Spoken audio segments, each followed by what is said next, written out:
अस्सलामुअलैकुम and a very good morning. जागो लाहौर में आप सबको खुश आमदीद कहते हैं। मैं हूं मुनीबा आसिफ। मैं बिल्कुल ठीक ठाक हूं जी। उम्मीद करती हूं आप लोग जहाँ कहीं होंगे खैरियत से होंगे, ठीक ठाक होंगे, खुशबाश होंगे, अपना ख्याल रख रहे होंगे, साथ ही साथ अपने से जुड़े तमाम तर रिश्तों का भी ख्याल रख रहे होंगे। वक्तन फ़वक्तन हम भी आपको बताते रहते हैं, बल्कि अपने आगाज़ में ही मैं आपको बताती रहती हूँ और पूछती भी रहती हूँ कि जनाब जिस तरह हम अपना ख्याल रखते हैं ना, इस तरह हमें अपने दूसरों का भी ख्याल रखना चाहिए जो हमसे जुड़े हुए रिश्ते हैं। कभी कभार उनसे हाल चाल पूछ लिया करें, फ़ोन कर लिया करें, मैसेज पर बात कर लिया करें, पूछ लिया करें कि वो ठीक हैं भी या नहीं हैं। मसरूफ़ ज़िंदगी में से थोड़ा सा वक्त ज़रूर निकाल लिया करें अपने लिए भी और अपने उन रिश्तों के लिए भी जो आपकी ज़िंदगी में ताज़गी पैदा करते हैं, खूबसूरती पैदा करते हैं, आपको ज़िंदा रहने के लिए एक मोटिवेशन देते हैं ताकि आप ज़िंदगी में अच्छे तरीके से आगे बढ़ सकें। बड़ा ज़रूरी है, अकेले ज़िंदगी नहीं गुज़रती है। हम लोग कहते हैं कि जी हम गुजार लेंगे ज़िंदगी, लेकिन किसी ना किसी वक्त ऐसी कह लें कि अकेलापन महसूस होता है ना कि आप ज़िंदगी नहीं गुजार सकते। आपको कोई ना कोई रिश्ता अपने साथ चाहिए होता है ज़िंदगी के हर मोड़ पर। वो चाहे खुशी का मामला हो, वो चाहे गमी का मामला हो, किसी मुश्किल में हो, किसी मुसीबत में हो, कोई भी हालात हो, चाहे आप बेशक कामयाब ही क्यों ना हो जाए, अगर वहाँ पर आपके साथ कोई रिश्ता मौजूद नहीं है, उस कामयाबी को सेलिब्रेट करने के लिए आपके साथ कोई इंसान मौजूद नहीं है, कोई आपको सपोर्ट करने वाला मौजूद नहीं है, तो उस कामयाबी की खुशी आप कैसे सेलिब्रेट करेंगे? अकेले तो कुछ नहीं कर सकते ना। तो ये हमें ना समझना चाहिए कि ये रिश्ते हैं हमारी बका के लिए बहुत ज़रूरी है। तो सोचना चाहिए, अपने ऊपर भी गौर करना चाहिए, अपने रिश्तों के ऊपर भी गौर करना चाहिए थोड़ा सा, ताकि आपको पता चल सके, आप एवेल्युएट कर सके अपने आप को भी और अपनी ज़िंदगी को भी और अपनी ज़िंदगी में रहने वाले रिश्तों को भी।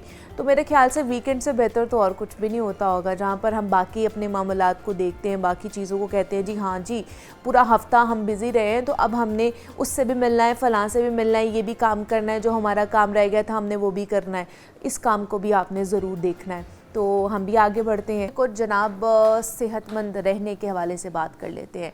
जब औरत की ज़िंदगी में मेनोपॉज़ का मरहला आता है ना, तो जिस्मानी, ज़हनी और हार्मोन्स तब्दीलियाँ उसे गहरा असर डालती है उसके ऊपर। इस दौरान ना सिर्फ मूड स्विंग्स होते हैं, बेचैनी होती है ख़वातीन को, नींद की कमी होती है और वज़न में इजाफ़ा भी शुरू हो जाता है, बल्कि कह सकते हैं कि तवानाई की सतह भी कम महसूस होने लगती है। अब ऐसे में वर्जिश ना सिर्फ जिस्म को आपके मुतहर्रिक रखती है बल्कि आपके ज़हन को भी सुकून देती है। ताहम मेनोपॉज़ के बाद हर किस्म की एक्सरसाइज मौजू नहीं होती है, तो सही वर्जिश का इंतखाब जिस्मानी हालत, तवानाई और मिजाज के मुताबिक करना बड़ा ज़रूरी है। तो इस हालत में कैसी आपको एक्सरसाइज करनी चाहिए, किस तरह के आपके तब्दीलियाँ हो रही होती है उसके अकॉर्डिंगली, आपके मिजाज के अकॉर्डिंगली, आपका वेट कितना ज़्यादा है उसके अकॉर्डिंगली आपकी किस तरह की एक्सरसाइज होनी चाहिए, रूटीन क्या होनी चाहिए, उस पर आज हमने बात करनी है। और उस पर बात करने के लिए हमारे साथ फ़िटनेस एक्सपर्ट अना ताहिर मौजूद हैं स्टूडियोज़ में, जो हमें बताएंगी कि जो घर में इस वक्त ख़वातीन हमें देख रही हैं और अगर उनका ये फ़ेज़ शुरू हो चुका है मेनोपॉज़ का या प्री मेनोपॉज़ उनके शुरू हो चुकी हैं, तो उनके लिए कौन कौन सी एक्सरसाइज मौजू हैं। तो अना आपको वेलकम कहते हैं जागो लाहौर में। कैसी हैं आप? ठीक ठाक है जी, शुक्र लगा ठीक। अना, ये एक ऐसा मरहला है ख़वातीन की ज़िंदगी में जो कि उनको बहुत ज़्यादा कह लें कि ट्रॉमाटाइज़ भी कर रहा होता है, बहुत सारी बीमारियाँ भी उनको इस फ़ेज़ में लाहक हो जाती हैं, फिर वज़न जो है वो बढ़ना शुरू हो जाता है मेनोपॉज़ के लिए। तो ऐसी सिचुएशन में क्या उनके लिए एक्सरसाइज करना बेहतर है?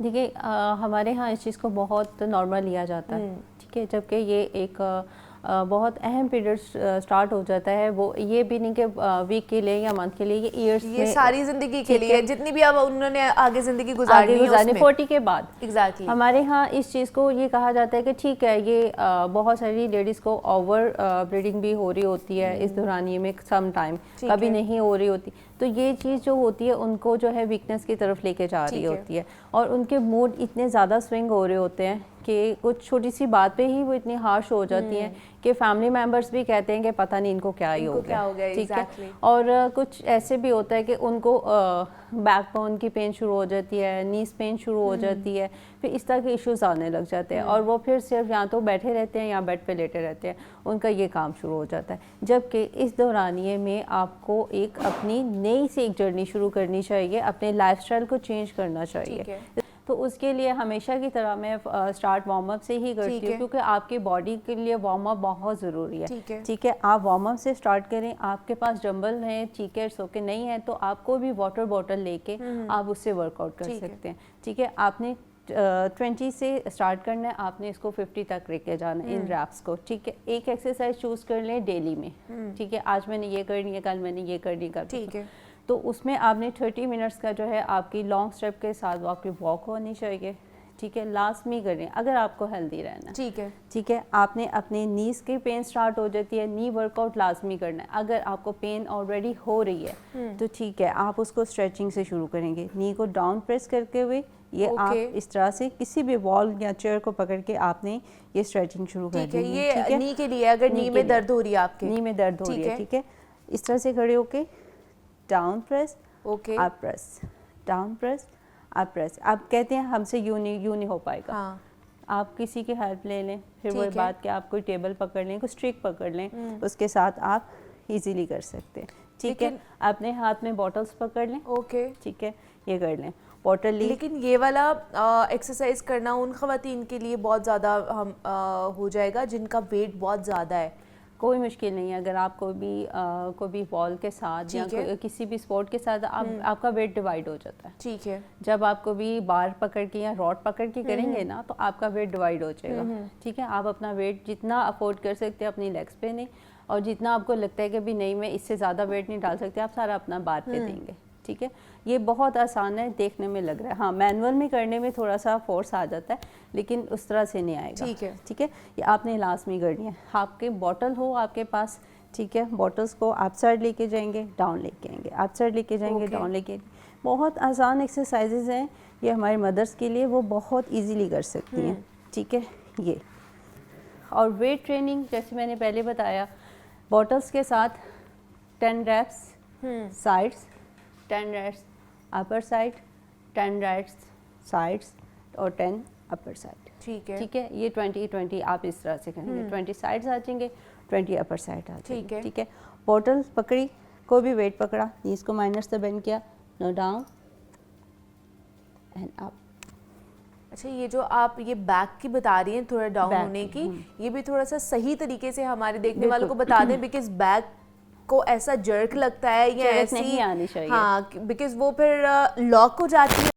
बहुत सी खवातीन कहती हैं जी अब तो हम उठ भी नहीं पा रहे हैं। अच्छा, इसमें ऐसे है कि अगर मैंने कहा है ना कि 20, अब क्या करेंगे, जो मेरे पास आते हैं ना 20 करने हैं, ओके 1 2 वो जाता है फिर मसल पुल हो जाता है। आपने इस तरह स्लोमो में बिल्कुल स्लोली करना है। नीज को इसलिए कह रही हूँ, माइनर बेंड करेंगे तो आपका वेट आपकी बैक पे नहीं आएगा, आपकी थाई पे आएगा, ठीक है। नी को माइनर बेंड बिल्कुल स्लो, जितना स्लो मैं जा रही हूँ इससे पॉसिबल हो इससे भी स्लो जाए आप, ठीक है। और डाउन। अगर कमर में दर्द भी है तो भी इससे रिलीफ मिलेगा, क्योंकि आपका मसल रिलैक्स हो रहा होता है, मसल स्टिफ हुआ होता है, ठीक है। और अपनी बॉडी को मसाज लाजमी दें, ठीक है, ठीक है। अपनी नीज की मसाज करें, ठीक है, अपनी बैक की मसाज करें, अपने एंकल्स की मसाज करें, अपनी रिस्ट की मसाज करें, पाम की मसाज करें। लाजमी अपनी रूटीन में इसको ऐड करें। डेली नहीं कर सकते तो वीक में एक दफ़ा में कर लिया ज़रूर करवाएं। और वॉक आपके मस्ट है। डाइट में आपने डेयरी ज़्यादा यूज़ करना, ज़्यादा से ज़्यादा। प्रोटीन आपका कंप्लीट होना चाहिए, कैल्शियम आपका कंप्लीट होना चाहिए। जब आपका कैल्शियम कंप्लीट नहीं होता तो बॉडी कैल्शियम आपकी बाउंस से ले लेती है, हाँ जी, फिर आपको नीज में दर्द आएगी। आप देखिए 40s के बाद आप ज़्यादातर यही सुनेंगे कि मुझे नी का प्रॉब्लम, ठीक है। क्यों है? इसी वजह से है, क्योंकि हमारी रूटीन में से ये चीज़ निकल चुकी है। किसी को दूध में से स्मेल आती है, कोई योगर्ट नहीं खा सकता। ये चीज़ें जो आ गई हैं फैशन में आ गई हैं, बताना फैशन में आ गया, मैं तो दूध नहीं पी सकती। तो ये चीज़ जो है आप उसको चेंज कर लें, आप उसको पनीर में ले लें, आप उसको किसी भी चीज़ में ले लें, या आप योगर्ट में ले लें आप उसको, किसी भी फॉर्म में आपने डेली लाजमी लेना है। 2 चीज़ें तो आपने लाजमी लेनी है। ठीक है। अच्छा, इसके अलावा सप्लीमेंट्स का भी इस्तेमाल कर सकती हैं कि अगर उन्हें वो तमाम तर न्यूट्रिएंट्स नहीं मिल रहे हैं डाइट में से, उनकी नहीं अच्छी डाइट है, तो सप्लीमेंट्स का भी इस्तेमाल मेरे ख्याल से 50 अबव या 40 अबव कर लेना चाहिए। बिल्कुल। विटामिन बी जो है आपका लिए, विटामिन डी जो है ये बहुत ज़रूरी है। ठीक है, वो तो फिर डॉक्टर के पास जाना इस पीरियड में बहुत ज़रूरी है। हमारी लेडीज़ कहती हैं कि ये तो पहले भी ये बताया कि ये तो ठीक है, ये तो ये जो चीज़ होनी थी, ये एक नेचुरल कहते हैं जी, नेचुरल प्रोसेस है, ये होना ही होना है। हाँ, बेशक ये चीज़ नेचुरल है बिल्कुल, लेकिन इसको आप ट्रीट कर सकते हैं। ठीक है, वो पीरियड आप अच्छी सेहत के साथ भी गुजार सकते हैं। तो बेहतर है आप अपनी गायनी की डॉक्टर के पास जाएं। ठीक है, उनसे जो भी वो आपको रिकमेंड करें अकॉर्डिंग टू योर वेट और आपका जो भी कंडीशन है, उसके अकॉर्डिंगली वो आपको सजेस्ट कर देंगे कि आपने क्या करना है।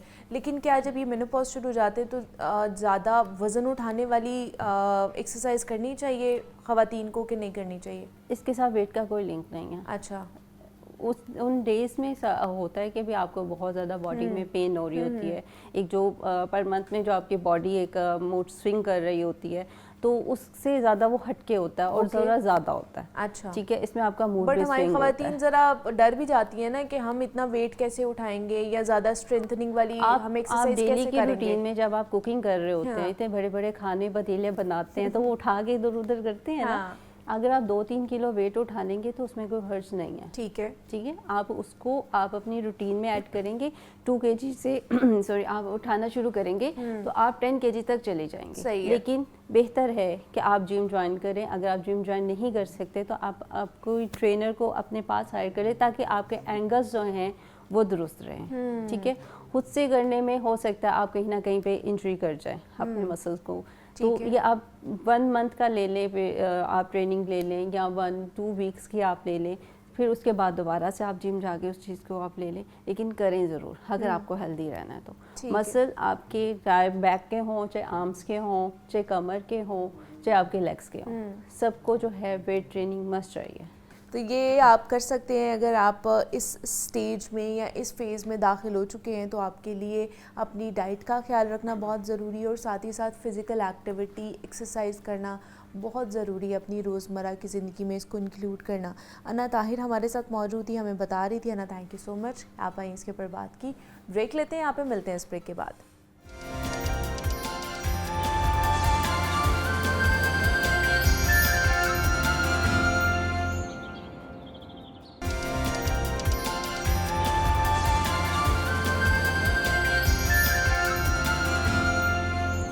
वेलकम बैक टू जागो लाहौर। जनाब, मौसम चेंज हो रहा है ना, तो मौसम चेंज होते ही कुछ हमारी आदत है ना वो भी चेंज हो जानी चाहिए ताकि इस मौसम के साथ हम फिट इन हो सके। सबसे पहले हमारी आदत आ जाती है खाने पीने के हवाले से, फिर हमारी आ जाती है कि जनाब अब हमने गर्मियों के कपड़े छोड़कर अब हमने सर्दियों की तरफ जा रहे हैं, तो हमने मोटे कपड़े पहनना शुरू होने ताकि सर्दी से ख़ुद को बचाया जा सके। लेकिन साथ ही साथ हमारी जो स्किन केयर के हवाले से रजीम होती है ना, बहुत से लोग उसको चेंज करना भूल जाते हैं। जो लोग ड्राइनेस का शिकार हो रहे होते हैं, जिनकी सेंसिटिव स्किन होती है, जिनकी बहुत ज़्यादा कह लें कि ऑयली स्किन होती है, उन्हें लगता है कि जो हम चीज़ें, जो प्रोडक्ट्स हम ना गर्मियों में यूज़ कर रहे थे वही चीज़ें अब हम सर्दियों में भी यूज़ करेंगे और उनका फ़ायदा होगा। बल्कि ऐसा नहीं है। आपको जैसे ही मौसम चेंज होता है, वेदर चेंज होता है, तो आपको अपनी लाइफ़स्टाइल या अपनी इस चीज़ को भी चेंज करना चाहिए। तो ऐसे मौसम में जब सर्दियां आती हैं तो हम लोग ही शिकायत करते हैं कि जनाब ड्राई बहुत होती जा रही है हमारी स्किन। जितना भी लोशन लगा लो, जितनी भी क्रीम्स लगा लें, हाथ पैर पूरा जिस्म जो है ना वो ड्राइनेस का शिकार होता जा रहा है, मॉइस्चराइज नहीं होता। क्या वजह है इसकी, और ऐसी कौन सी चीज़ें, ऐसी कौन सी रेमेडीज़ हैं जो हम घर में कर सकते हैं जिसकी वजह से हमारी ड्राइनेस ख़त्म हो जाए। फिर बहुत से लोग कहते हैं जी हमारे सर ड्राइनेस हो जाती है, डेंड्रफ का मसला बहुत ज़्यादा होता है। अब मेरा भी यही मसला है कि जैसे ही सर्दियाँ आती हैं ना, मेरे सर में इतनी डेंड्रफ होना शुरू हो जाती है कि मैं तो जनाब कह लें कि पागल ही हो जाती हूँ कि ये आती कहाँ से इतनी ज़्यादा डेंड्रफ। और जैसे ही गर्मियाँ आती हैं, जैसे ही मौसम चेंज होता है, ख़ुद ब खुद ऑटोमेटिकली ख़त्म हो जाती है। तो उसकी वजह से आपको पता है बाल रूखे हो जाते हैं, बाल गिरना शुरू हो जाते हैं। तो उसके लिए आज रेमेडीज़ हैं हमारे पास आपके लिए, जो कि आपके भी बड़े काम आएंगे और मेरे भी बड़े काम आएंगी। तो नईमा, आपा हमारे साथ मौजूद है, हर्बलिस्ट हैं, हमें बताती हैं कि हमने घर में नेचर से वो चीज़ें कौन सी लेनी है जो कि हमारे लिए बेहतर है, हमारी सेहत के लिए बेहतर है। तो नेमा आपा की तरफ चलते हैं। नेमा आपा, आपको वेलकम कहते हैं जागो लाहौर में। कैसी हैं आप? ठीक ठाक हैं? अल्हम्दुलिल्लाह। नेमा आपा आते ही ना वो स्टार्ट हो गई है अपनी अपनी सेटिंग करना शुरू हो गई। इतने सारे आप लोगों के मसाइल है, सारे मैंने सोल्यूशन निकाल के देने। तो वो कह रही है कि मैं अपने जरा चीजें जरा अच्छे तरीके, आज तो ऐसे लग रहा है जैसे फ्रूट चाट बनने वाली है हमारे स्टूडियो के अंदर। फ्रूट चाट बहुत सारे फ्रूट्स नजर आ रहे हैं मुझे। मिलेगी, हनी भी मिलेगा, अच्छा। आपको सब कुछ मिलने वाला है आज। ठीक है, आज ड्राइनेस का तोड़ हमने निकालना है। हाँ, एक्चुअली हमने ना ड्राइनेस का तोड़ निकालना है, हमने अपनी बॉडी से इन्फ्लेमेशन खत्म करनी है, बड़ी बड़ी बीमारियों को भगाना है। और दूसरा ये है कि साथ में ना सिर्फ एक फेस के ऊपर से हमने ड्राइनेस नहीं, हमने अपने अंदर से ड्राइनेस को खत्म करना है। एक्चुअली अंदर से ड्राइनेस खत्म करने का सबको पता है कि सबसे बड़ा जो सोर्स होता है, सबसे बड़ा जो सोर्स है वो हमारे पास है पानी।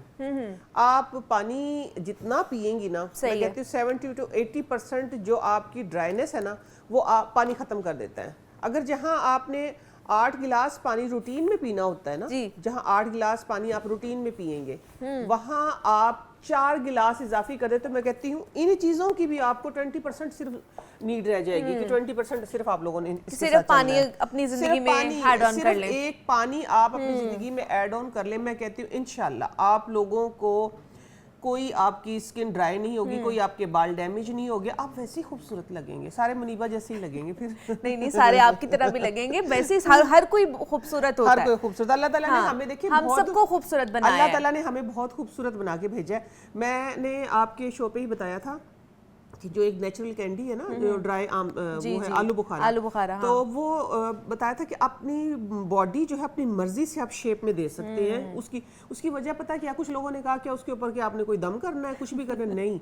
देखिए समझने की बात यह है मुनीबा कि अल्लाह ताला ने हम सबको खूबसूरत बना के भेजा है। अल्लाह ताला ने हमें डी शेप पैदा नहीं किया, ये डी शेप जो होते हैं हम खुद होते हैं। तो वो देखिए ना, अगर आप अपने आप को संवार लेते तो आप उसी शेप में आ जाएंगे, वैसे ही प्यारे लगेंगे। आज क्योंकि बात हो रही है तो मैं आज एक नई आप लोगों के लिए शैम्पू भी लेके आई हूँ, ठीक है, और बिल्कुल ही डिफरेंट होगी, आपके बालों से ड्राइनेस को खत्म करेगी। सही है। और आपकी स्किन के देखिए, जब हम बालों की ड्राइनेस होती है तो वो सारी आपके कपड़े आपके सब एक फ्लेकी सारी स्किन हो जाती है आपकी, तो उसको भी खत्म करेगी। आपकी स्किन की भी ड्राइनेस को खत्म करेगी, जो खास तौर पे ये चीक्स वाला जो एरिया होता है ना, कुछ लोगों का, मेरे पास इनबॉक्स में भरा होता है कि इधर ड्राइनेस हो गई है, या खुदा ना खासा जिनकी आप कहें कि सफरा जिसको हम बोलते हैं ना, खुश्की, सफरा हम जिसको बोलते हैं, खुश्की हो गई है। तो खुश्की में ये होता है मुनीबा कि आपको पेशाब में जलन, मैदे में जलन, ठीक है, कब्ज, क्योंकि ड्राइनेस आ गई है ना। तो आज उन सब चीजों का तोड़ जो है ये इंशाल्लाह 10-15 मिनट के अंदर आपको 10-15 रेमेडी इन्हीं चीजों के अंदर से मिलेगी। डिफरेंट क्या बात है, ठीक है जी। साथ साथ हम बताते भी हैं, साथ साथ एक कॉलर भी हैं हमें, उन्होंने बिलावल ने कॉल की है, जिहलम से उन्होंने कॉल किया, उनसे पहले बात कर लेते हैं। अस्सलाम वालेकुम। वालेकुम, आप कैसे हैं? आप खैरियत से हैं? मैं ठीक हूँ, आप कैसे हैं? अल्हम्दुलिल्लाह का शुक्र है। क्या पूछना चाहेंगे बिलावल जी? अभी मैं ये पूछना चाहता हूँ कि सर्दी में पानी जो कम इस्तेमाल करते हैं, इसमें जिल्द पे क्या तसरात पैदा हो सकते हैं, कि निशानात पैदा हो सकते हैं, या वैसे कोई जिस्मानी कुव्वत अंदाज़ी में या कोई ऐसा वैसा को फर्क आ सकता है? ठीक है, थोड़ी सी आपकी राय चाहिए। ठीक है जी। पानी कम पीने की वजह से जो है ना, क्या क्या प्रॉब्लम जो है वो फेस करनी पड़ सकती है, क्या क्या इशू या क्या क्या इशू हो सकते हैं, वो स्किन से रिलेटेड भी हो सकते हैं, वो बालों से रिलेटेड भी हो सकते हैं। तो वही आज का हमारा टॉपिक भी है, और आपा हमें बताएंगे भी। बहुत शुक्रिया आपका कि आपने कॉल की। अच्छा जी, ये हमारे पास है जापानी फल, आजकल ये अरूज पे है, ठीक है।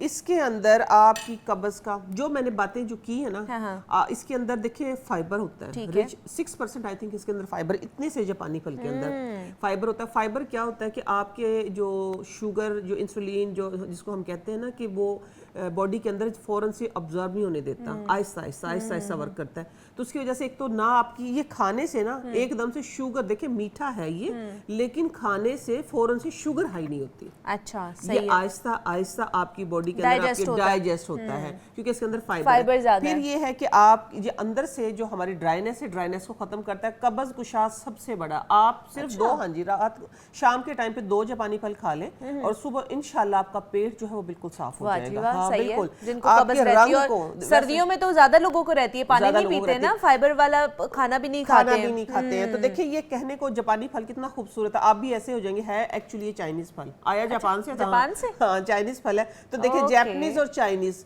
आज दोनों सीक्रेट आपको मिलने लगे हैं, ठीक है। ठीक है। तो सबसे पहले मैं बात करूंगी सर से, सर ठीक से है। पांव तक इसका फायदा है। ठीक है। हम पहले सर पे आएंगे। आज मैं आप लोगों को एक अनोखा डिफरेंट एक शैम्पू बताने लगी हूँ क्या कि बात जिसकी वजह से आपके बालों की जो ड्राइनेस या बाल जो रूखे, जो ब्लो ड्राई करके या आप डेली आप एक कहते हैं ना कि स्ट्रेट करते Straight हैं, कर ब्लो रहे ड्राई होते हैं करते हैं, हम वो लोग, जो प्रॉब्लम आपके सॉल्व होंगे। और यकीन माने ये मैंने जब सुना तो मैंने इसको आजमाया वाकई बहुत अच्छा। अच्छा पाया। तो क्या है, सस्ती सी चीज़ है, फ्रूट आम अभी तो मार्केट में आजकल तो अरूज चल पे भी है। रहा है, ये बहुत ज्यादा मार्केट में आया करना हुआ किस है। तरीके से, करना सही किस है। तरीके से, आपने बस इतना सा ये इसका पल्प लेना है। ठीक है। ठीक हो गया, बिस्मिल्लाहिर्रहमानिर्रहीम। ये इतना सा पल्प लिया, ठीक है। थोड़ा सी मुझे कोकोनट ऑयल दीजिएगा, ठीक है।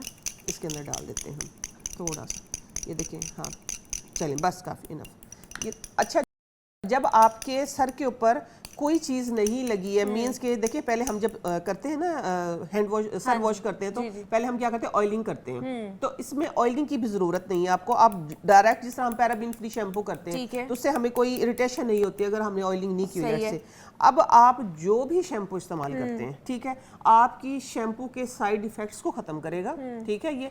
और दूसरा, क्योंकि शैम्पू अगर आप डायरेक्ट बगैर ऑयलिंग वाले बालों में करें तो वो क्या करती है, बालों को ड्राई कर देती है, बिल्कुल इसलिए ऐसे ही। ऑयलिंग जरूरी है। ये करने के बाद आपको कंडीशनर की भी जरूरत नहीं अच्छा। पड़ेगी। हाँ जी बिल्कुल, और आपके बालों की जो एकदम से कहते हैं ना कि सेहत अच्छी हो जाएगी, जो उनकी इलास्टिसिटी वो बहाल हो जाएगी। ठीक है। मनपसंद कोई भी शैम्पू, आपका कोई भी शैम्पू है मनपसंद, ठीक है ना, जो आप यूज करते हैं, पैराबीन फ्री ना हो, ठीक हो गया, क्योंकि इसके अंदर हमने ऑलरेडी ऑयल डाल दिया है। ओके। और इसके अंदर हमने डाला है साथ में जापानी फल। जापानी फल क्या करेगा, ये आपकी ड्राइनेस को बिल्कुल ठीक है। खत्म करेगा। जिस तरह लेट से ये मेरे पास हर्बल शैम्पू ही होता ठीक है, है। तो मैं इसीलिए यही अब लेके आई थी, इसको मैं ठीक है। साइड पे रख देती हूँ। ठीक हो गया। ये देखें, अब आप देखें इस शैम्पू को, अच्छा इसको बना के आप हफ्ते के लिए रख भी सकते हैं। अच्छा, इस हाँ। मिक्सचर के अंदर आप इस- कोई भी शैम्पू डाल आप सकते हैं। जो शैम्पू यूज ठीक करते हैं, है। ठीक हो गया। ये देखें, ये झाग और उठ गया। ऑयल हमने कोकोनट ऑयल डाला है। ऑयल, हाँ ठीक कोकोनट है। डाल लें। कोकोनट के अलावा आप सरसों का तेल, देखिए मेरे पास ये था तो मैंने ये डाल ठीक दिया। है, मैं ओके। इसलिए मैं कैद नहीं करती, ठीक सही है। है, ठीक आपका है। जो ये देखिए ये शैम्पू बन गया। ओके। इस शैम्पू को आपने ये देखिए जो जापानी फल था ना, हाँ, हाँ। इसके अंदर वो सारा एक साइड पे हो गया। सही है। और आपका जो इसका पल्प, हमें जो रस चाहिए था एक्चुअली, जो हमारी ड्राइनेस को खत्म करेगा, ये वो इसके अंदर आ गया। बस आपने डायरेक्ट 7-8 दिन का बना के रखना है, सही है। डायरेक्ट गए और आपका ये एक नॉर्मल जो शैम्पू होता है केमिकल, वो पैराबीन फ्री शैम्पू बन गया आपका। ओके, किसकी वजह सही से, है। सिर्फ सिर्फ जापानी जापानी फल फल के की चौथे तरह। हिस्से की वजह वाह से, जी वाह, क्या एक बात। चम्मच की वजह से आपका पैराबीन फ्री शैम्पू बना दिया हमने, जो आपके बालों को ड्राइनेस भी आपके बालों की खत्म करेगा और सेहत भी बहाल करेगा। सेहत भी अच्छी करेगा, और उसकी जो इलास्टिसिटी जो आपको हाँ जी। कहते हैं कि जी चमक खत्म चमक होती खत्म जा हो रही गई, है, चमक बहाल रूखे होगी, होते जा रूखे होते जा रहे रहे हैं। हैं, उसके लिए ये जो इसके शैम्पू अंदर, है ना, हाँ जी, इसके अंदर विटामिन सी भी है, इसके अंदर पूरा ये कंप्लीट एक आपका कंपाउंड है। ये इतना, ये खाने के लिए भी, लगाने के लिए भी। हमने बनाना है फेस पैक। फेस पैक को, फेस पैक, ठीक है ना। फेस पैक हमने किससे बनाना है, देखिए इसके अंदर मैंने लिया है 1/4 टीस्पून क्या जापानी हनी। फल का पल्प, और है। अब हम इसके अंदर लेंगे 1/4 टीस्पून ही हनी, हनी, शहद। ओके। ठीक हो गया। इसको हमने मिक्स करना है। अच्छा वैसे तो यही काफ़ी है, वैसे तो यही काफ़ी, मैं आपको लगा के भी दिखा दूं। आप चाहें, अगर आपकी स्किन के ऊपर ब्राउन, ये देखें इस तरह का बन गया, कितना खूबसूरत सा। जी। ये खाने में भी, लगाने में, अच्छा ये खा भी ले तो ठीक है, कोई मसला नहीं है इसमें। अच्छा दूसरी चीज़ जो हम इसके अंदर ऐड करेंगे, 1 पिंच, जस्ट 1 पिंच, हाँ जी, कॉफ़ी। ठीक है। ये आपका hydrating plus whitening face pack बन गया है, ठीक है। इसके अंदर विटामिन सी, एक्चुअली आप लोगों ने देखा होगा कि कॉफी, चीनी और हम बनाते हैं लेमन से एक मास्क, ठीक है ना, लेकिन आपने इसके अंदर विटामिन सी सोर्स मैंने कहाँ से लिया है, जापानी फल से लिया है, और इसकी शुगर भी इसी के अंदर से आई है। तो देखिए हनी हो गया इसके अंदर। ये मास्क अगर अगर आप ये मास्क सिर्फ दिन में 2 बार लगा लें 10 मिनट के लिए, 15 मिनट के लिए, इट्स जो आपके पास टाइम हो, अप टू यू, ठीक है। उसके बाद सिंपल पानी से आप फेस वॉश करें, सादा पानी से। आपका चेहरा क्या होगा कि आपको ना किसी एक्स्ट्रा मॉइस्चराइजर की जरूरत नहीं पड़ेगी, एक्स्ट्रा मॉइस्चराइजर की, एकदम से जो आपका फेस है ना वो सॉफ्ट हो जाएगा। अच्छा, अगली चीज इसकी, इसी के अंदर, इसी मास्क के अंदर मैं चीजें ऐड करूंगी। ये आपका स्पेशल बन गया है कि आपका हाइड्रेटिंग मास्क हो गया है। हाइड्रेटिंग मास्क के साथ साथ आपके जो ब्राउन स्पॉट होते हैं उनको खत्म करेगा। अगली चीज है मेरे पास एप्पल। एप्पल का आपने क्या करना है, ये देखिए आज क्योंकि ये मेरा फेवरेट सेगमेंट है, ठीक है ना, मैं फ्रूट्स के साथ वैसे बड़ी खुश होती हूँ, बड़ी हैप्पी होती हूँ। मैं कहती हूँ कि जो फ्रूट खाओ उसी को मुंह पे लगाओ, ठीक हो गया ना? हाँ बिल्कुल। अच्छा देखिए, अभी ये हमने करना है, ये ग्रेटर है मेरे पास, ग्रेटर के साथ बिस्मिल्लाहिर्रहमानिर्रहीम इतना सा आपने सेब, अच्छा सेब का सिरका, अगर सॉरी सेब ये फ्रेश एप्पल है जैसे, इसका आप थोड़ा सा जूस निकाल के सादा फेस पे लगा लें। अच्छा हाँ, जिस तरह हम वो नहीं लगाते हैं आलू, हाँ, आलू का पीस, इसी तरह आप इसका लगा लें। ये देखिए ये इतना से ये निकल आया है। इसका आपने क्या करना है, बिस्मिल्लाहिर्रहमानिर्रहीम, ये देखिए ये 1 चम्मच हम डालेंगे। देखें बिस्मिल्लाहिर्रहमानिर्रहीम, वाह जी वाह, ये ऐसे ही उसका जूस निकला है। ये देखो सादा, बिल्कुल सादा तरीके से, उसको हल्का सा आपने जो हल्का सा मैंने ग्रेट किया, ये पल्प है। अच्छा ये जूस बन गया है आपका। इसके अंदर आपने कुछ भी नहीं करना, सादा इसको स्क्रब बनाएं इस तरीके से, ठीक है। ये आपके ना ये जो डार्क नकल है, डार्क नकल को साफ करेगा, और आपके जो कटे फटे जले इनका जो निशान होता है ये उसको भी खत्म कर देता है। इसके अंदर इतनी ताकत है, किसके अंदर, सिर्फ इसका ये देखिए फाइबर है। क्या बात है। इस फाइबर को मैं कहती हूँ ना कि ये बंद रखा करो, ये चलाया करो, आप यकीन मानो कामयाब हो जाओगे, ठीक है। हाँ। अच्छा ये देखिए मैंने इसके अंदर डाला है सेब का जूस, ठीक है, कॉफी और जापानी फल का थोड़ा सा, हाँ जो पल्प है, ठीक है। पल्प के अब आपने करना ये है कि इसके अंदर कोई भी चीज, आटा है आपके पास, बेसन है आपके पास कॉर्नफ्लोर है, हाँ। सब चीज अगर कुछ भी नहीं है, तो फिर आपने थोड़े से ये चावल लेने हैं। अच्छा हाँ जी, थोड़े से चावल इस तरीके से। मैं ना एक्चुअली मशीनों से काम कम करती हूँ, हाथ से ज्यादा करती हूँ, सही है, ठीक है।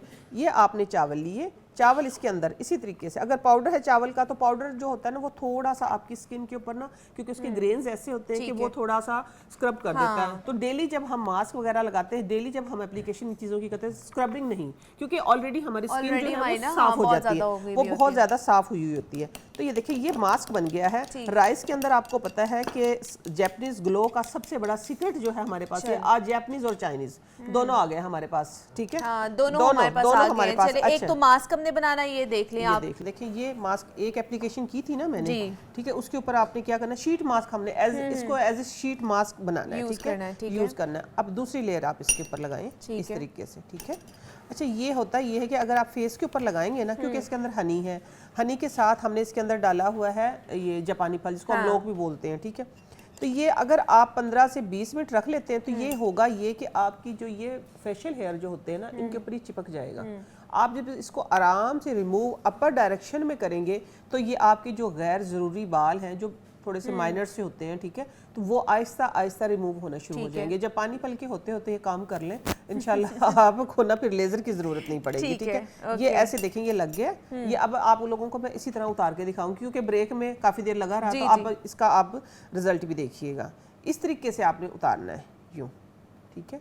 ये सारा ये अब मेरे हाथ के ऊपर तो क्योंकि लिक्विड है, तो ये सारा हम इसको भी ड्राई करके मैं आप लोगों को दिखाने लगी हूँ।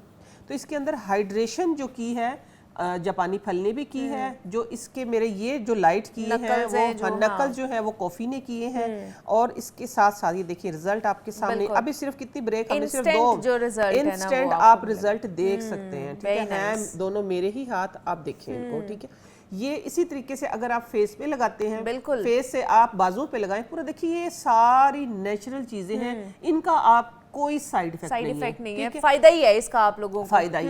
अच्छा अब आ जाते हैं उस स्किन की तरफ कि जिनके बेचारों के स्कार्स होते हैं, एक्नी तो हो गई है, एक्नी के साथ जिनको स्कार्स हो जाते ठीक हैं है। तो वो है, आप आजमा के देखिएगा, आजमाएंगे तो पता चलेगा। क्या कहते हैं, तजर्बा शाहिद होता है, वो खुद ही गवाही देगा। ठीक है। अब हम करते हैं उसके लिए तैयार कि जो आपके सर में या तो दाने बन जाते हैं या आपके फेस के ऊपर दाने बनने के बाद निशान जो छोड़ जाते निशान नहीं, जो निशान नहीं मुनीबा, Scar वो जो खड्डे से पड़ बन जाते जाते हैं, हैं, एक्चुअली हाँ खड्डे जी, से जो बन जाते सही है। हैं, उसके लिए आप लोगों ने लेना है, मेरे पास है ये कोकोनट ऑयल और साथ में इसके अंदर विटामिन ई ऑयल मैंने मिक्स करके रखा हुआ है। लेकिन आप लोगों ने लेना या तो विटामिन ई ऑयल और या लेना है आप लोगों ने कैस्टर ऑयल।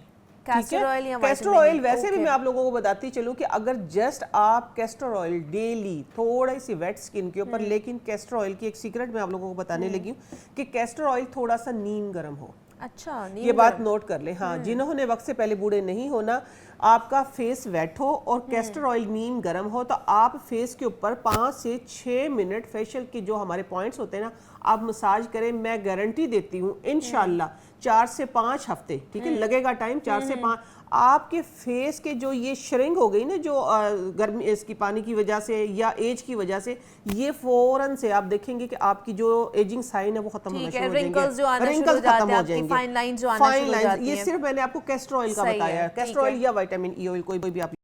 अब मेरे पास है ये कोकोनट ऑयल, बिस्मिल्लाह, ये मैंने लिया है कितना, 1/4 टीस्पून, 1/4 टीस्पून ये लेके अब मैंने इसके साथ लेना है इसके अंदर योगर्ट। ठीक है, ठीक हो गया, योगर्ट रखी हुई, ये आपका हेयर और स्किन दोनों का बन रहा है, ठीक है, हेयर और स्किन मल्टीपल। ये इसके अंदर हमने ली है योगर्ट, ठीक हो गया, 1 टीस्पून, और साथ में मैं डालूंगी इसके अंदर हनी। हनी अगर आप वैसे भी लगाते रहे तो स्किन, ये देखिए इतनी सारी जो चीजें बताई जाती है ना, तो ये इसलिए बताई जाती है कि किसी को भी जो भी चीज़ सूट करती है आप वो लोग किया करें, ठीक है। ये ज़रूरी नहीं कि आपने सारी कर लेनी, जो सूट करी आप वो करें, चेंज करते रहा करें। ये हो गया, ठीक हो गया, ओके। ये एक मास्क बन गया, नहीं ये एक मास्क बन गया। इसके अंदर हम एक चीज़ सिर्फ और ऐड करेंगे, वो ऐड करेंगे हम इसके अंदर बनाना, ओके, क्योंकि हमारा बनाना नाराज़ हो जाएगा ना।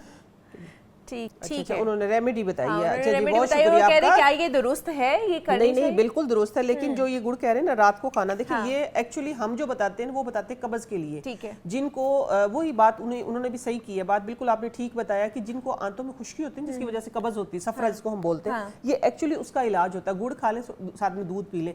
लेकिन जो ये मौसम आ रहा है इसमें गुड़ वैसे 3 टाइम, जो डायबिटिक नहीं है ना उनको 3 टाइम वैसे गुड़ एक बराबर एक टुकड़ा जरूर खाना चाहिए। अगर वो ड्राई फ्रूट और देसी घी के साथ गुड़ है तो वो बहुत अच्छा है, बिल्कुल जरूर खाना चाहिए। लेकिन हमारा मसला सिर्फ ये है कि जैसे हमें जो चीज पसंद आती है फिर हम उसको छोड़ते नहीं, हम ज्यादा खा लेते हैं, वो हमारे लिए नुकसानदेह होती है। जो चीज फायदेमंद है बेशक उसका टेस्ट नहीं अच्छा तो वो हमने खानी नहीं है, ठीक है। ये देखिए मेरा मास्क, आपने बिल्कुल ठीक बात बताई, थैंक यू। अच्छा देखिए ये हमने बनाया है मास्क, इसके अंदर मैंने क्या डाला है, 1/4 बनाना, 1/4 का भी 1/8 पीस लगा लें आप, ठीक है। इसके अंदर 2 चम्मच मैंने दही ली है, आधा चम्मच मैंने विटामिन ई और कोकोनट ऑयल लिया है, और इस सारी चीजों को मैंने देखिए मिक्स कर दिया है। मिक्स करने के बाद आपने करना ये, अब फिर मैं अपने हाथ पे लगा के दिखाऊं, बालों पे तो लगाने से, आपने बालों में भी और सर पे भी, सही है, इसको अच्छे तरीके से लगाना है। लगा के फिर आपने फेस पे भी और उस पे भी, देखिए आपकी स्किन एकदम से ब्लश करेगी, किस वजह से कि आपने स्टीम लेनी है। उसके बाद स्टीम ले, आधा घंटा वेट करें, सिंपल पानी से वॉश करें और मुझे दुआओं में याद रखें, ठीक है जी। मास्क आपने जरूर ट्राई करना है, ये तमाम तो रेमेडीज, और फिर हमें इसका फीडबैक भी जरूर दीजिएगा। नेमा आपा हमारे साथ मौजूद थी, नेमा आपा बहुत शुक्रिया, थैंक यू सो मच कि आप आई। ब्रेक लेते हैं, यहाँ पे मिलते हैं इस ब्रेक के बाद।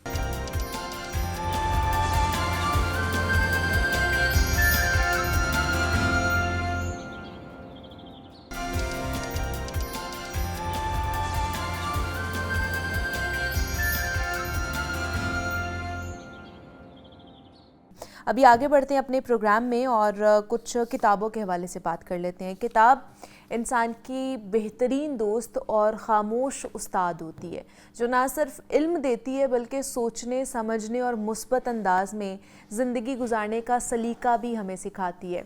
मेस हो या फिर हॉस्टल हो, जहाँ अक्सर वक्त हम गपशप में या सोशल सरगर्मियों में गुजारते हैं, वहाँ अगर किताबों और मुताले की महफिलें सजने लगें तो वही माहौल तामीरी सोच और रोशन मुस्तकबिल की बुनियाद भी बन सकता है। एक अच्छी लाइब्रेरी नौजवानों को वक्त ज़ाया करने से बचाकर उनके जहनों में नया ख्यालात, मकासद और ख्वाब जगाती है। और यही किताबों से मोहब्बत और मुताले का कल्चर एक सेहतमंद, बाशऊर और इल्म दोस्त मुआशरे की ज़मानत भी बनता है।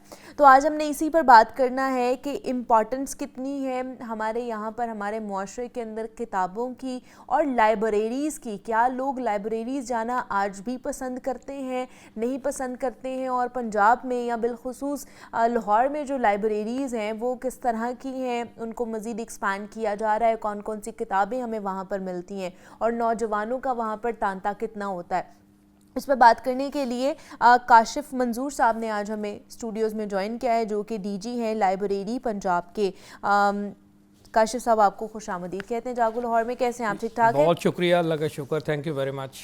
काशिफ साहब, हमने तो यही सुना है जब से हमने होश संभाला है कि किताब इंसान की बेहतरीन दोस्त होती है, और किताब से जो एक इंसान होता है उसकी शख्सियत के मुख्तलिफ पहलू जो है ना वो अपने उनको कह लें कि समेट सकता है या फिर एक्सप्लोर कर सकता है किताबों के ज़रिए। लेकिन आज की नौजवान नस्ल किताबों से इतनी दूर है, कोसों दूर मैं कहूँगी कि वो है। क्या वजह लगती है आपको इसकी? जी बिल्कुल, बड़ा उम्दा सवाल किया आपने। किताबों के बारे में तो ये कहा जाता है कि ये इंसान की बेहतरीन दोस्त है, और बाज़ लोग ऐसे भी हैं जिनकी ये वाहिद दोस्त है। और किताब पढ़ने से आप किताब जिसने लिखी है, जो इसका मुसन्निफ़ है, उसका सारा नॉलेज आपके पास आ जाता है और आप उसे एंजॉय भी करते हैं, उसके साथ रिलेट भी करते हैं। किताब कभी ख़त्म नहीं होगी। हमारे दोस्त हैं सऊद उस्मानी साहब, उन्होंने तो कहा था कि कागज़ की ये महक, ये नशा रूठने को है, ये आखिरी सदी है किताबों से इश्क की। तो मैं माज़रत के साथ उनको ये कहना चाहूँगा कि ये आखिरी सदी नहीं है, बल्कि हर सदी किताबों की है। असल में बात यह है कि किताबें जो हैं वो कभी वाहिद तफरी हुआ करती थी, या तफरी का एक बहुत बड़ा ज़रिया हुआ करती थी। वक्त जब बदला है, मॉडर्निज़म आया है, उसमें तफरी के बहुत सारे ज़राए जो हैं वो अब सामने आ गए हैं। हम ऑनलाइन तफरी कर लेते हैं, हमारे पास इंडोर गेम्स बहुत ज़्यादा हो गई हैं। पहले जहाँ ख़ास तौर पे छोटे शहरों में या बड़े शहरों के अंदर भी कुतुब खाने थे, रीडिंग रूम थे, और इसके अलावा आना लाइब्रेरियाँ थीं, तो लोग वहाँ जाते थे। अब चूँकि वक्त बदलने के साथ इसमें वैरायटी आई है, तो हमें ये लगता है कि किताबों का रुझान कम हुआ है। यहाँ ये बात बड़ी इंपॉर्टेंट है कि किताबें कभी भी बहुत ज़्यादा लोगों का मसला नहीं रहा है। किताबें जो लोग पढ़ते हैं, वो जो पहले पढ़ते थे वो आज भी किताबें पढ़ते हैं, वो एंजॉय करते हैं। अलबत्ता नई नस्ल के हवाले से ये बड़ा इंपॉर्टेंट है कि चूँकि हमने उनको माहौल कुछ थोड़ा सा डिफरेंट किस्म का दिया है, इसलिए उनकी अटैचमेंट ज़्यादा जो है वो शायद किताबों से हमें नज़र नहीं आती। लेकिन आपको नहीं लगता कि जिस तरह हम लोग जदीद तकाज़ों को अडॉप्ट करते जा रहे हैं, जिद्दत आती जा रही है तमाम तर फील्ड्स के अंदर, हमारे अपने अंदर भी जिद्दत आती जा रही है, तो डिजिटल जो कह लें कि क्राइटेरिया है वो मज़ीद बढ़ गया है। तो रिवायती किताबों की जगह डिजिटल किताबों ने नहीं ले ली है? आपको लगता है कि जहाँ पर लोगों को लाइब्रेरीज़ का रुख करना पड़ता था, वहाँ पर जाके फाइंड आउट करना पड़ता था अपनी रिसर्च के लिए, अपनी तालीम के लिए या बाकी चीज़ों के लिए, अब वो एक ही क्लिक पर अपने फ़ोन में हर चीज़ ले लेते हैं? जी बिल्कुल ऐसा हुआ है, और ये कोई भी ऐसी बात नहीं है जिस पे हम कोई तशवीश का इजहार करें ज़्यादा। बात ये है कि ये चीज़ें तो सदियों से आ रही हैं। इंसानी माशरा तहज़ीब और तमद्दन की तब्दीलियाँ देखता आ रहा है, और आज भी हमारे सामने जो चीज़ें जो पहले हम खुले माहौल में देखते थे वो अब ऑनलाइन हम देखते हैं, बंद कमरों में हम देखते हैं। तो किताब तो ख़त्म नहीं हुई, किताब रिप्लेस भी नहीं हुई है। अच्छा। अलबत्ता ये है कि हमारे यहाँ थोड़ा सा बदकिस्मती से ऐसा है कि कोई भी रुझान आता है तो उसको फैशन के तौर पे फॉलो किया जाता है। मतलब लोग अब अपने घरों के अंदर किताबों की बजाय उनके कवर रखते हैं, जिससे अंदाज़ा हो यानी किताब की अहमियत उनके अंदर है। दूसरा एक और बात बड़ी इंपॉर्टेंट है कि ऑनलाइन जो चीज़ें भी आप पढ़ते हैं उसका असर आपके अंदर वो नहीं होता जो हाथ में हार्ड कोर किताब पकड़ के और फिर उसके साथ आप जब इमर्स होते हैं, जो एक फीलिंग आपकी इंटर बुक क्रिएट होती है, वो ऑनलाइन कभी भी नहीं हो सकती। ये तो इसके ऊपर बाकायदा रिसर्च है। किताब कल्चर को अब पहले से ज़्यादा प्रमोट करना ज़रूरी हो गया है। मैं ये समझता हूँ नई चीज़ों के साथ साथ हमें अपनी नई नस्ल को बतौर ख़ास किताब की तरफ राग़ब करना होगा। हमारे बड़े लोग ये उन्हें किताब अपने हाथ में लेके बताएं कि इसकी अहमियत कभी भी ख़त्म नहीं हो सकती। चलिए, आप क्योंकि डीजी लाइब्रेरी भी हैं पंजाब के, तो लाइब्रेरीज़ के हवाले से क्या इनिशिएटिव्स लिए जा रहे हैं? लाइब्रेरीज़ को टेक्नोलॉजीज़ के साथ या जिद्दत के साथ, जदीद जो टेक्नोलॉजी उसके साथ आरास्ता किया जा रहा है ताकि नौजवान नस्ल वहाँ पर आए, उनको अट्रैक्ट करने के लिए कुछ लाइब्रेरीज़ में ऐसी चीज़ें की जा रही हैं? जी बिल्कुल, बड़ा अहम सवाल किया आपने। इस वक्त SNGAD archives and library wing के अहतमाम हमारी कम से कम 16 लाइब्रेरियाँ काम कर रही हैं। उनको हमने मॉडर्नाइज़ करने की तरफ पिछले चंद सालों में काफ़ी पेशरफ्त की है। पूरा रिकॉर्ड डिजिटलाइज़ किया जा रहा है। हम इस वक्त उसके अंदर नई सहूलतें दे रहे हैं, जो ऑनलाइन मटेरियल जो वो सर्च कर सकते हैं। कैटलॉगिंग हमारी पहले भी डिजिटाइज थी, अब हमने जो रिसर्च रिसोर्सेज हैं उनको मुहैया किया है। इस सिलसिले में कायद आज़म लाइब्रेरी एक बहुत बड़ी मिसाल है, जहाँ पर लिंकन कॉर्नर कायम किया गया और फिर PITB के तावन से हमारा 600 मिलियन का लाइब्रेरी का मंसूबा चीफ मिनिस्टर के डायरेक्शन के मुताबिक अप्रूव हो गया है। अगले 3 सालों में आप देखेंगे कि हमारा जो कौमी ज़ुबान है और हमारी जो पाकिस्तानी ज़ुबान है उनका बेशतर मवाद आपको ऑनलाइन मिलेगा। गवर्नमेंट इदारों के जो रिसोर्सेज हैं वो एक ही जगह पे आपको ऑनलाइन मिलेंगे और उसके साथ साथ हम HEC के साथ भी लिंक कर रहे हैं कि वहाँ पे जो डाटा बेसिस हैं बहुत कम कीमत में वो हमारे तालिब इल्मों, रिसर्चर्स और आम शायकीन के लिए वो दस्तयाब हों। पंजाब पब्लिक लाइब्रेरी में वज़ीर ख़ान बारादरी को वॉल सिटी अथॉरिटी ने बड़ी मेटिकुलसली जो है वो रेनोवेट किया है, वो एक बड़ी खूबसूरत जगह बन गई है। इसी तरह से मॉडल टाउन लाइब्रेरी है बहावलपुर में, जो हमारी सेंट्रल लाइब्रेरी है वो बहुत इम्प्रूव हुई है। लोगों की तादाद बढ़ी है, मेंबरशिप को हमने बहुत इजी कर दिया है कि लोग ज़्यादा से ज़्यादा मेंबर बने। किताबें हमने हज़ारों की तादाद में जो हैं वो हज़ारों की तादाद में किताबों में इजाफा किया है और हमारे यहाँ इल्मी अदबी वफूद बहुत ज़्यादा आ रहे हैं। और अगर आप पिछले 2 साल की कारकर्दगी देखें तो इसमें तो हमने सैकड़ों ऐसे इनिशिएटिव लिए हैं जो कि किताब कल्चर को प्रमोट करने के लिए हैं, नौजवान नस्ल के लिए हैं। वो जो लोग हमारे बच्चे CSS और PMS वगैरह का शौक़ रखते हैं उनके लिए भी हमने सहूलतों में इजाफा किया है। उसके अलावा आर्काइव्स को अगर आप देखें तो वहाँ पर 7 लाख डॉक्यूमेंट आर्काइव हो गए हैं और उसमें हमारे पास मुग़ल दौर के, सिख दौर के, अंग्रेज़ दौर के डॉक्यूमेंट्स मौजूद हैं। तो अल्हम्दुलिल्लाह ये कमी नहीं है। थोड़ा सा वक्ती तौर पर रुझान कम हुआ था, लेकिन इन इनिशिएटिव की वजह से मेरा ख्याल है कि लोग लाइब्रेरीज में वापस आ रहे हैं कि वहाँ पर अब माहौल जो है बेहतर होना शुरू हो गया और लोगों की जो आमदोरफ्त है या स्टूडेंट्स की जो आमदोरफ्त है वो भी ज़्यादा हो गई है। जी बिल्कुल ऐसा ही है। अच्छा, दूसरा जैसे आपने कायद आज़म लाइब्रेरी की बात की, इसकी मेंबरशिप के लिए क्या क्या क्राइटेरिया होता है? ज़रा हमारे देखने वालों को बताएं, अगर वो चाहते हैं इसकी मेंबरशिप लेना तो क्या चीज़ें होंगी उनके लिए? जी बिल्कुल, हमारी ये वाहिद लाइब्रेरी है जो रेफरेंस एंड रिसर्च लाइब्रेरी है। इसका मतलब ये होता है कि यहाँ पर रिसर्च के लिए आला तरीन मवाद मौजूद है, फिजिकल शेप में भी है और ऑनलाइन भी है। यहाँ पर हमारी सीटिंग कैपेसिटी 500 के करीब है। तो इसमें चूँकि बहुत ज़्यादा रश होता है, प्रेशर होता है, तो हमारे बोर्ड ने फैसला किया था शुरू में कि इसमें मेंबरशिप जो है वो सिर्फ उन लोगों को दी जाएगी जो कम से कम ग्रेजुएट हों, जिनको 14 जमातें जिन्होंने पास की हों। और वो उसके बाद ये है कि यहाँ से किताबें इशू नहीं होती, आप बैठ के पढ़ सकते हैं। बड़े बड़े इंसाइक्लोपीडिया अपना आप ले जा सकते हैं, लैपटॉप भी ले जा सकते हैं, किताबें भी एक ख़ास सेक्शन में आप ले जा सकते हैं। इसके अलावा हमारी बाकी सारी लाइब्रेरियाँ जो हैं वो लैंडिंग लाइब्रेरीज हैं, वहाँ से किताबें इशू होती हैं।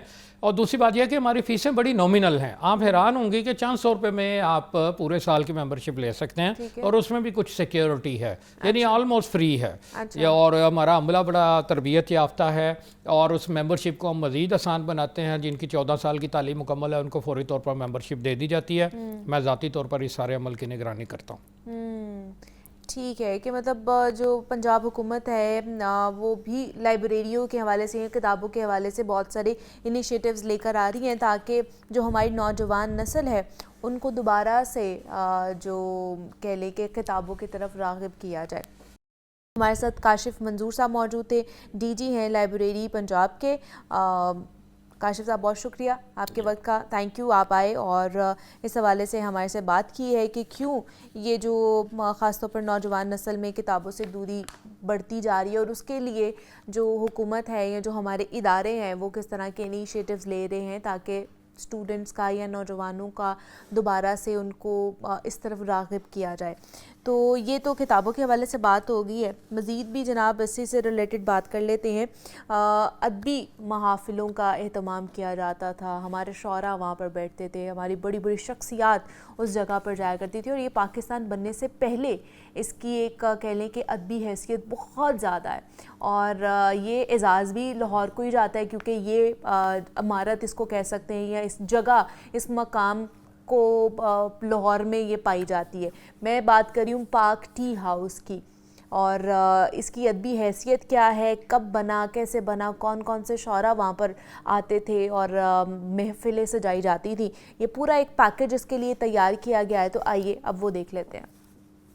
दुनिया भर में एक मकूला मशहूर है कि इनकलाब फ्रांस में सबसे ज्यादा हिस्सा पेरिस के चाय खानों का था, क्योंकि पेरिस के इन चाय खानों में बड़े जीरक और पढ़े लिखे लोग बैठकर सियासियात पर सैर हासिल गुफ्तगू किया करते थे, जिनमें शौरा, नाकिदीन और फिलासफर भी शामिल होते। पाकिस्तानी तनाजुर में ये सहरा 1940 में कायम होने वाले पाक टी हाउस को जाता है। पाक टी हाउस, जो कि शुरू में इंडिया टी हाउस था, ये लाहौर में मुकीम दानिश्वरों का ऐसा ठिकाना है जहाँ पर जिंदगी के मुख्तलिफ शोबाजात के माहिरीन और खास तौर पर अदब से ताल्लुक रखने वालों का तांता बंधा रहता है। ये वो मरकज है जिसने उर्दू अदब की सबसे बड़ी तहरीक यानी कि तरक्की पसंद तहरीक की न सिर्फ तबलीग व वकालत की, बल्कि इस पर तनकीद के लिए भी एक साजगार माहौल फराहम किया। इसी वजह से अपने वक्त के बड़े बड़े शोरा और दानिश्वर, जिनमें फैज अहमद फैज, नासिर काजमी, मुनीर न्याजी, हबीब जाली वगैरह शामिल हैं, अक्सर पाक टी हाउस आकर बैठा करते और मुतअद्दिद मौज़ूआत पर बातचीत करते। आइए आज आपको इसी पाक टी हाउस की सैर करवाते हैं। पाक टी हाउस नई अनारकली में वाक़या एक 2 मंजिला इमारत है, जहाँ पर अक्सर लोग चाय पीते हैं और अदीब हजरात यहाँ महफिल जमाए बैठे रहते हैं। यहाँ पर तरक्की पसंद मुसन्निफीन और हल्का अरबाब ज़ौक़ के हफ्तावार सेशन मुनक्किद होते हैं, जिनमें तख्लीक़कार और नाकिदीन बड़ी तादाद में शिरकत करते हैं। अंजुमन तरक्की पसंद मुसन्निफीन की जानिब से हमारे साथ जनाब मकसूद खालिक ने अपने ख्यालात का इजहार यूँ किया। मेरा नाम मकसूद खालिक है। बुनियादी तौर पर मैं शायर और अदीब हूँ।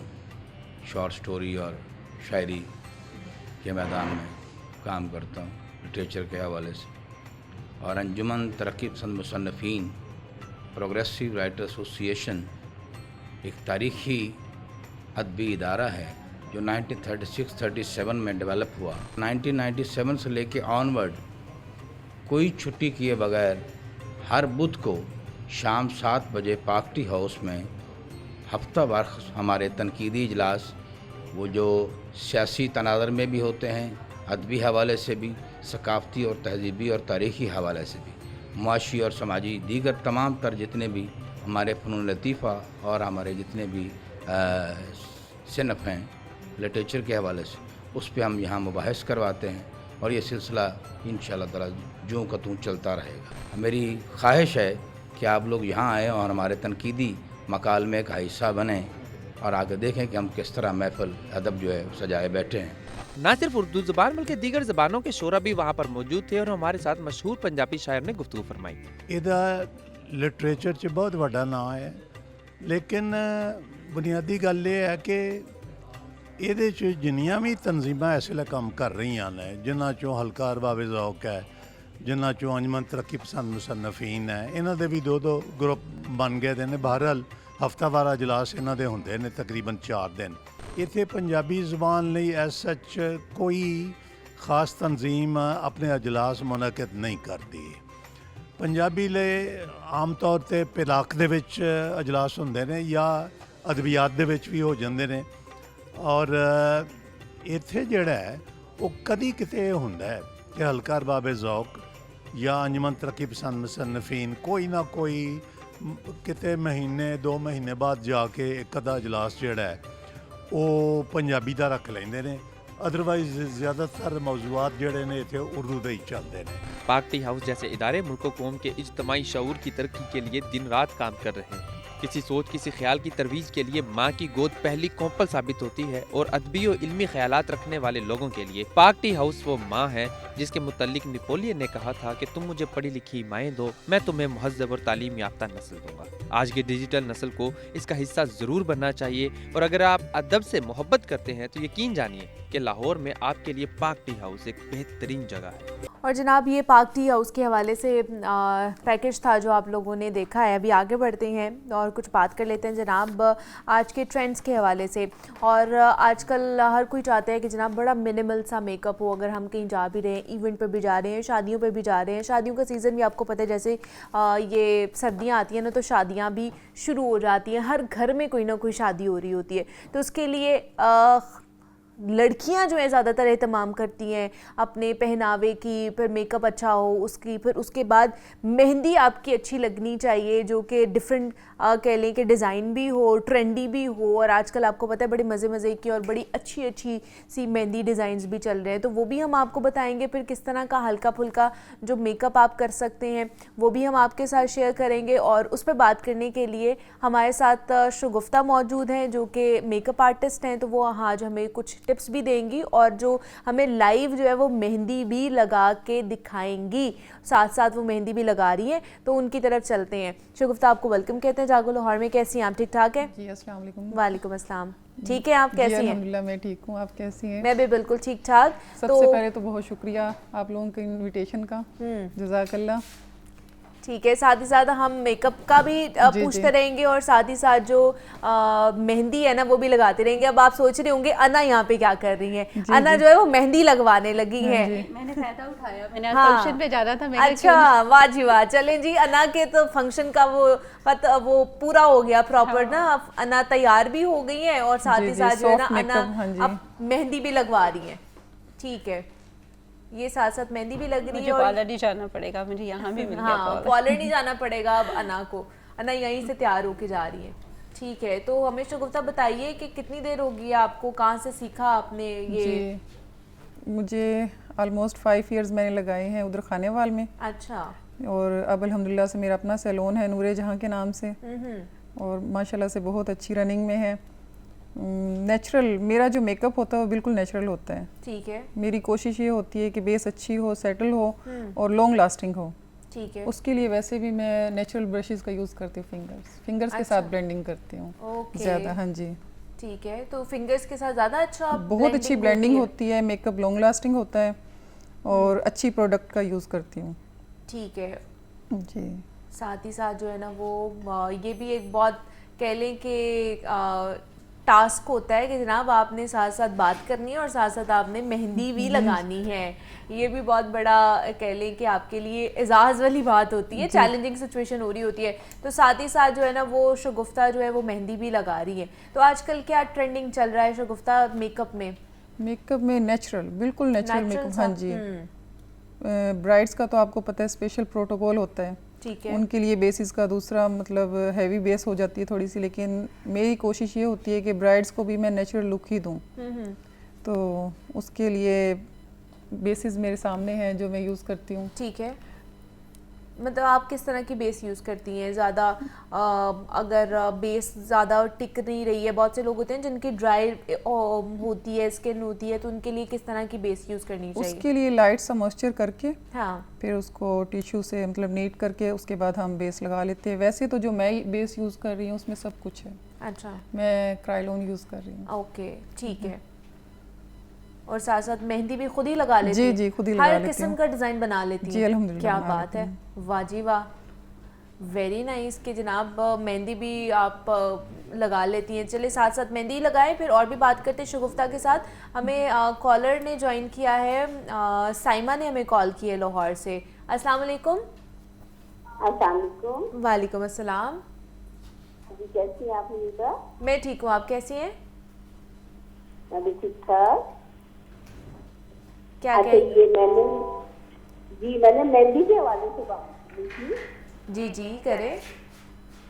हाँ जी, ये जो मेहंदी के डिजाइन होती है, ठीक है, ये जो बना रही है ये एक वाज़ेह करके दिखाएं। सेकंड ये कि जो मेहंदी के जल्दी उतर जाता है कलर, उस हवाले से क्या करेंगे? मेहंदी को लॉन्ग लास्टिंग रखने के लिए कौन सी टिप्स देंगे? ठीक है, okay Saima, thank you so much कि आपने कॉल की है। एक रंग जो उतर जाता है, वो कह रही है जल्दी कलर उतर जाता है मेहंदी का, उसको उसके लिए क्या करना चाहिए कि वो लॉन्ग लास्टिंग रहे, वो ज़्यादा देर तक चले? वो मेहंदी की टाइमिंग्स होती है, हमने उतने टाइम तक प्रॉपर लगाना होता है। ज़्यादा हमने साबुन के साथ जैसे वॉशरूम अटेंड किया फ़ौरन से हमने उसको ज़्यादा वॉश कर लिया तो उससे उतर जाता है कलर। कम से कम मतलब वॉश करना है। लेकिन इसके लिए कोई और रेमेडी नहीं है? मतलब आजकल जैसे डिफरेंट मेहंदियाँ भी चल रही है ना, अरक वाली मेहंदी भी है, ऑर्गेनिक मेहंदी भी है, तो दोनों में से कौन सी अच्छी वाली होती है? ऑर्गेनिक। ऑर्गेनिक वाली? जी, ऑर्गेनिक ज़्यादा सही है। अच्छा, मैं मेहंदी बहुत कम लगवाती हूँ। अच्छा, कम लगवाती हूँ? बहुत कम लगवाती हूँ, लेकिन जब लगवाती हूँ मुझे जो है ना इरिटेशन शुरू हो जाती है। अच्छा। लेकिन ये लगा रही है मुझे बिल्कुल भी इरिटेशन नहीं हो रही। हाँ, बिल्कुल भी इरिटेशन नहीं हो रही है। और एक दफ़ा तो ऐसे हुआ था, सैलून से लगवाई थी तो मेरी स्किन भी डैमेज हुई थी, लेकिन इससे मुझे जो है ना कुछ इस तरह का फीलिंग नहीं है। ये नेचुरल है? जी जी, नेचुरल है, ऑर्गेनिक है ये। ठीक है। साथ ही साथ जो है ना, जब मेरे हाथ से उतरेगी नहीं जल्दी? जी नहीं उतरेगी ये। ठीक है। अच्छा, कुछ शगुफ्ता होते हैं ना कि रेमेडीज यूज़ की जा रही होती हैं कि आप ज़्यादा देर तक आपने अगर इसका रंग रखना है तो आप जी चीनी की चाशनी बनाएं, चीनी की चाशनी और बना के उसको थोड़ा जो है ना हल्का हल्का आप उसके ऊपर लगाते जाएं और फिर उसको फिर रख दें, फिर उसके बाद उसको गर्म करके चाशनी जो है वो लगाएं। बचपन में ये टोटके हमारे घर में भी होते थे, किए जाते थे। अब तो नहीं होते, बचपन में सुने हुए थे और किए भी थे बचपन में, तो वो याद रह जाते हैं। तो उससे फर्क पड़ता है मेरे ख्याल से? फर्क पड़ता है और बड़ा अच्छा रंग रहता है। अच्छा रिजल्ट तो मेरे ख्याल से साइमा आपके लिए ये टिप है कि आप ये करके देखिएगा और फिर हमें बताइएगा कि ये आपको काम आई है कि नहीं आई है, और उसका जो कलर है कितना रहता है। और ये साथ साथ जो है ना वो शगुफ्ता आपको दिखा भी देंगी जब ये हमारा कंप्लीट हो जाएगा। जी जी। ग्रेसलिन लगाने से भी मे बी है ना? हाँ जी, ग्रेसलिन से, हाँ, ग्रेसलिन से कलर रहता है कि उतर जाता है? नहीं, रहता है कलर। हाँ जी। अच्छा, उसको वैसे ही ऊपर उतारने के लिए टिश्यू के साथ टैप टैप करके लगा लें। हाँ जी। उतारने के लिए जो होता है वो ब्लीच यूज करते हैं, क्योंकि जब एंड पे वो जो अजीब से ना वो उतरना शुरू हो जाते हैं ना, वो पैचेस बन जाते हैं। उसके लिए भी वैक्स लेके हम थोड़ी सी और वैक्स के साथ ऐसे उतर जाते हैं। वैक्स के साथ फिर वो सारी उतर जाती है, नीट हो जाती है बिल्कुल मेहंदी। ओके, दैट्स गुड कि ये अच्छी वो चीज। पैचेस बन जाते हैं। अरक वाली के बनते हैं, इसके नहीं बनते। नहीं, ठीक है। अरक वाली जो होती है वो पैचेस बन जाते हैं। उसके पैचेस बन जाते हैं और वो तो बहुत ही गंदे फिर हाथ आपके लगना शुरू हो जाते हैं। गंदे भी लगते हैं और स्किन को इरिटेट भी कर रहे होते हैं। ये जरा थोड़ा सा इसको अपने हाथ को ना आप ऐसे ऊपर करके दिखाइए ताकि हमारे देखने वाले जो है ना ये देख लें कि ये डिज़ाइन बना रही थी शगुफ्ता, और साथ ही साथ उन्होंने कुछ टिप्स भी हमारे साथ शेयर की हैं मेकअप के रिलेटेड। तो वक्त क्योंकि कम था आज हमारे पास, तो शगुफ्ता हमारे साथ मौजूद थी, हमें बता रही थी मेकअप से रिलेटेड, मेहंदी से related. Shagufta, thank you so much, आप आई। और अना, आपका भी बहुत शुक्रिया कि आपने दोबारा से हमें ज्वाइन किया। Thank you. मुझे इजाज़त दीजिए, अपना बहुत सारा ख्याल रखिएगा। मंडे को आपसे मुलाकात होगी, तब तक के लिए अल्लाह हाफिज़।